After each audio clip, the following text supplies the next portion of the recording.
Starting Final Fantasy Tactics the Ivalice Chronicles can feel overwhelming, with 20 jobs, hundreds of abilities, and a ton of freedom to decide how to build out your team. Let's help you whittle down the options, and look at some really useful early game abilities for the first few jobs.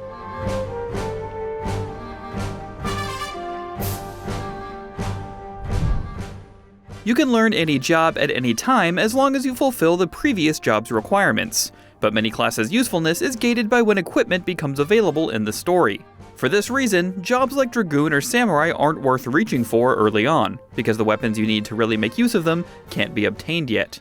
So we'll be focusing on 6 early game jobs with readily available gear: Squire, Chemist, Knight, Archer, Monk, and Black Mage.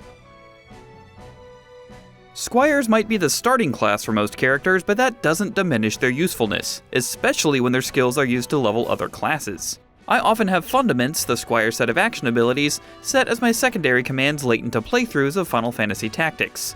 The most important action abilities are Focus, I am a Beowulf, Throw Stone, I don't miss, and Rush. Focus is a very quick self-use ability that increases your physical attack by 1. That doesn't seem great at first glance, but it also gives you a fast command you can always perform to help level your character. Early on in battles, rather than overextend past your healers, you can hold your team back and have everyone focus while the battle comes to you, and continue to heal if peppered by long-range units or melee units that get too close.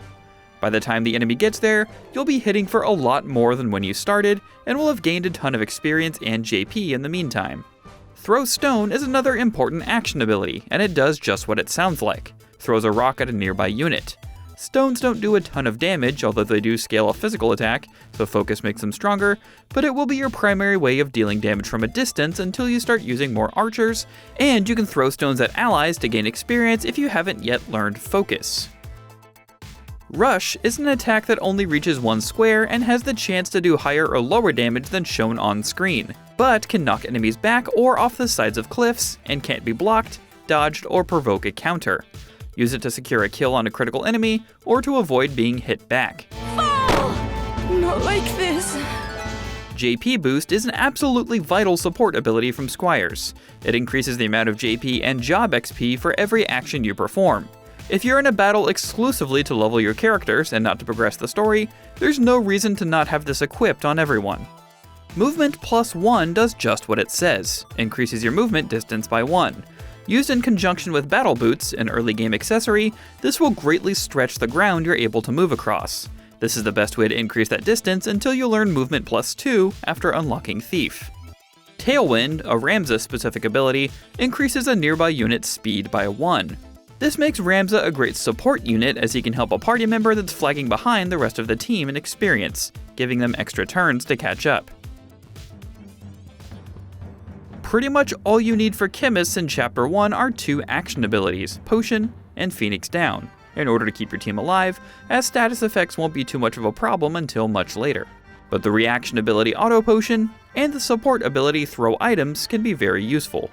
Auto Potion gives you a high chance of automatically healing yourself in a response to damage, and is a great way to keep your Chemists alive, as they're your primary healers early on.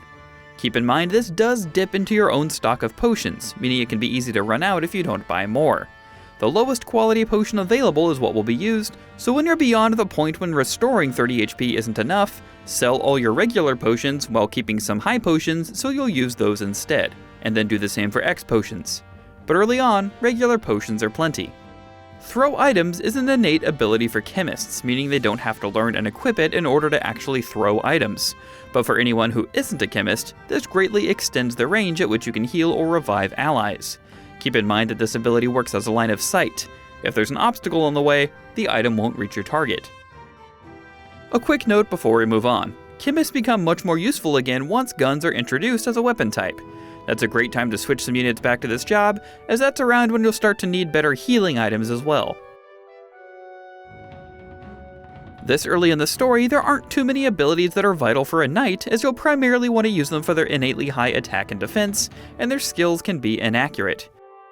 You can use them to grind out levels, as you can utilize Ren's speed, ensure enemies hardly ever get a turn, so you can do what you want, but it's really not vital. There is a monk ability, however, that is incredibly useful for knights, which we'll get to in the monk section.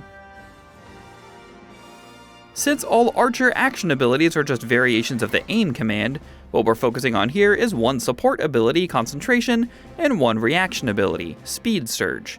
Concentration ensures that physical attacks will always hit your target, making archers much more stable when facing enemies with high physical parry and evasion rates. It's also incredibly useful cross-class since it raises the success rate of Knight and Thief abilities to classes with inaccurate commands. Speed Surge is a reaction ability that increases your speed every time you're attacked by an enemy. This doesn't seem very useful at first, but given that bows, daggers, and ninja blades all scale off a unit's speed, you'll be increasing the attack power of anyone using those weapons as well.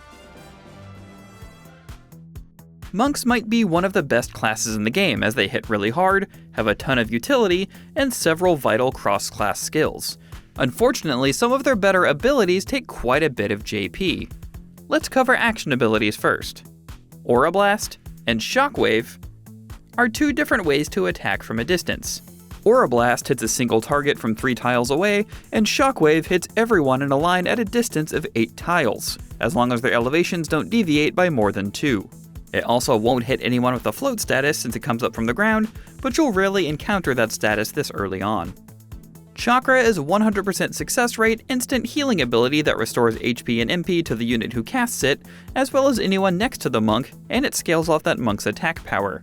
The only caveat is that it won't spread across even minor elevation changes, so make sure you're at the same height with someone you're trying to heal. Revive will bring someone in the space next to you back to life, but doesn't have a 100% success rate. Still, it can be a godsend when your Chemist is down, or a unit's about to disappear permanently because your healer can't get to them in time. For reaction abilities, Counter returns a physical attack with your own physical attack, making this great for anyone dealing with a lot of melee strikes. Just don't have it equipped when trying to stay in a battle to level, as it can prematurely end engagements. Brawler lets you attack without the use of a weapon and maintain your physical attack power. Not only does this save you from needing a great weapon with every class, it also, like the Archer's Concentration ability, increases the success rate of Knight and Thief abilities. Black Mages, when equipped with the proper gear and skills, can be your heaviest damage dealers early on. It's good to learn Fire, Thunder, and Blizzard to have all your elemental bases covered, but the first second level spell you learn should be Thundara, as it's effective against every kind of creature. For a support ability, you'll want Magic Boost, as that increases magic damage, as well as increases the success rate of abilities that rely on magic attack power. This is a must for mages who want to deal the most damage possible. And those abilities should take you through Chapter 1 and probably a bit into Chapter 2. Honestly, there's a whole bunch more I could keep talking about, but these are great to get you started, and often are very useful well into Final Fantasy Tactics. For more on this remade RPG classic, keep it right here on IGN.